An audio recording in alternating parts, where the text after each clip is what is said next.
whenever people stumble across Buddhism, for some unfortunate reason, generally the first thing people find is talk about dukkha, which sounds so negative. The first noble truth is suffering, and then you start reading about all the different types of suffering, and it certainly can put people off, and I can certainly understand why. But the second concept I understood about Buddhism, I think is the second one I remembered, dukkha dukkha, because I didn't have to learn a new word, and it sounds funny saying dukkha dukkha. And what dukkha dukkha means is painful pain, which is the physical sensation. And a lot of people want to become enlightened or get good at meditation because they don't want to be unhappy and they don't want to feel pain. And they think that monks are walking around and living in a different reality without pain, and that's not true. And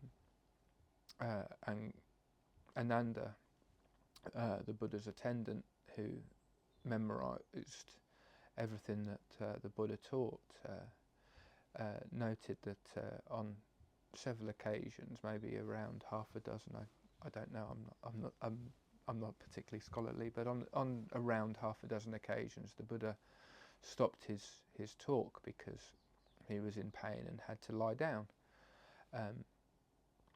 And I think that's something that isn't noted as often, and it's not as well known that the Buddha did have back pains because he was a human, and humans are prone to back pains and knee pains and any sort of pain, and that's dukkha dukkha, and that's what the Buddha meant when he was talking about the story of the two arrows. The story's not a particularly long one. Someone was walking through the forest and they were shot in the arm by an arrow, and that first arrow is dukkha dukkha, painful pain, and no one's denying that it hurts being shot by an arrow, but then the person started worrying about if it would get infected and if it would affect his employment, and worrying about all sorts of things, and that mental proliferation, I think it's called papancha in Pali, is the second arrow, the suffering that we're causing. So the first arrow causes pain, but then we add to it with a second arrow, and that second arrow is suffering. So when the Buddha said that pain is inevitable but suffering is a choice, or words to that effect, that's what he meant. And we're not denying that things can be painful, but we add to that pain, and when fortunately we're generally smart enough to be able to learn these lessons without being shot at by arrows. So one thing while I might teach this and might preach to this and give sermons at work to people about this, I'm certainly more prone to it than the average person. But when someone says something insulting to us, someone might make a pejorative comment on the shape of our elbow or knee, or something a bit more personal, and we go home and we remember that person called me a donkey or had fat elbows or something, and or didn't like the shape of our earlobes, and how dare they comment about the shape of my earlobes, and then we've been insulted again, and then we wake up in the morning because I have to see that horrible guy with the mean words, and then they've insulted us again, and then we realise that while this person only only had the energy to be mean to us once, and if this person's so horrible, and their horribleness is only being to us mean once, who are we to ourselves? And we've reminded ourselves and made ourselves grumpy multiple times. This person, and if someone thumps us on the nose, and every time we remember it, like we're reliving that moment, we're thumping ourselves on the nose, and we're the ones that are causing most of the suffering. And that person who said those unkind words, or that unkind physical action, we're not denying that was bad, and we're not pretending that that's anything other than horrible, but we're adding to it. And what the Buddha was saying was, life is as hard as it is without us adding to our own suffering. And that's the story of the second arrow, that adding to suffering. And the Buddha talked about different sorts of suffering. There's bhava tanha. So bhava is becoming, and tanha is craving. I think tanha might have where the words like tension and grasping come from.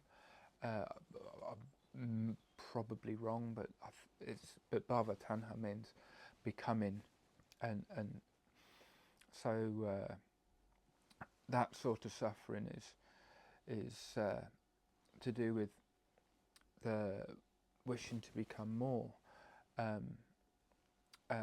ego. So an example maybe someone that's addicted to gaining more power, more status, more money, more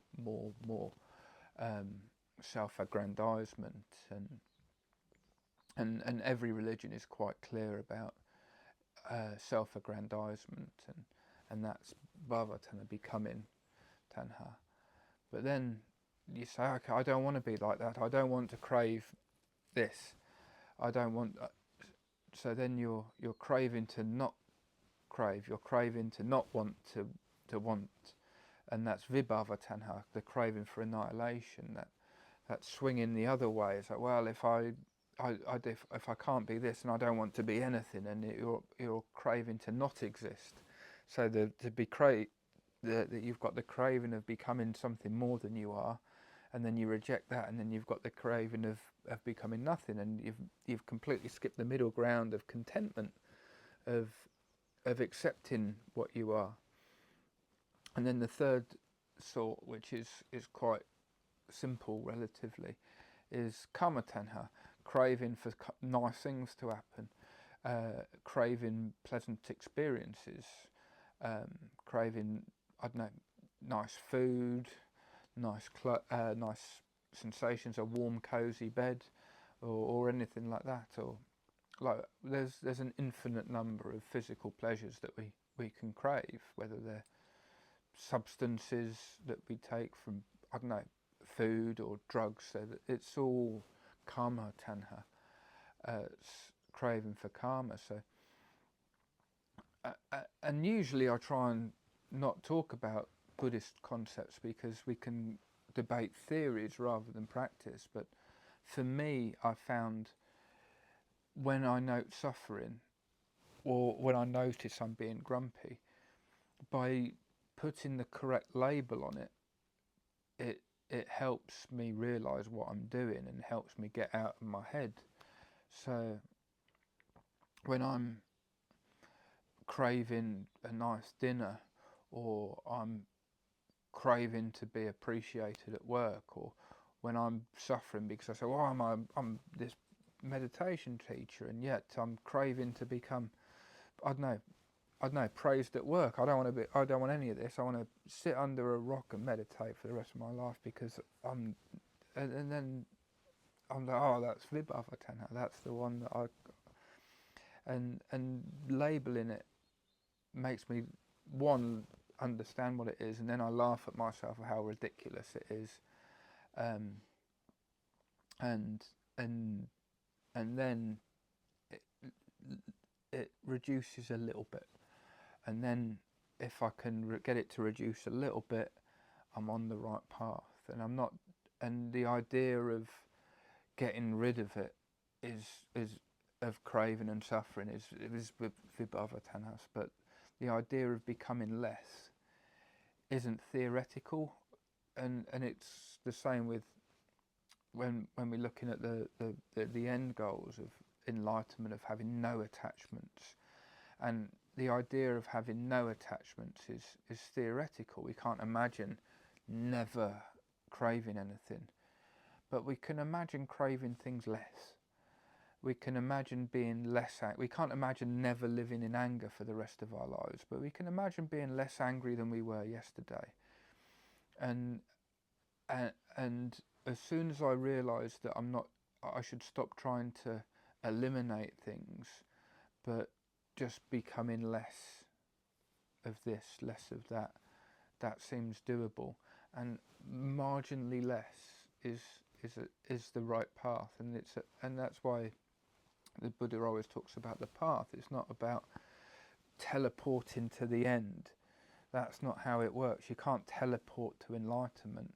You have to walk, and we're all on the path. We're all, I don't know, we're all work in progress, and all we want to be doing is walking in the right direction, and that's all we can do. Wishing to get teleported doesn't work, because you don't get teleported. You're actually thinking about teleporting while walking backwards. So it's okay to walk slowly on the path. It's okay to be angry, as long as we're just trying to be less angry. We're trying to be less craving. We're trying to be less of all of those things. And another way of becoming less of something bad is by being more of something good. So say yesterday I was decorating, and I remembered some people that annoyed me, and I was thinking, why, out of all the things I can think about, I'm choosing, and it is a choice, to dwell. It's not a choice what comes into your head, but it's a choice to stay with it. I'm choosing to dwell on some inconsequential nonsense that's made me miserable at the time and miserable now. Or I could have thought, this is a nice looking room now that I'm decorating, or the person that's moving into this room will hopefully appreciate this nicer colour, and I could be imagining something nice. I mean, it's not the perfect way of doing something, like mentally proliferating in a positive way, but it's certainly better than making yourself miserable. And we don't have to be perfect. So if we are finding ourselves grumpy with that second arrow, just try and recall something nice, because that made me happier, and then I was relaxed, and then the happy thoughts subsided into quiet and silence and contentment. So we don't have to teleport to the perfect place, but we just walk the path a little bit. And that's my thoughts for today. Thank you for listening. Namo Buddhaya Sadhu.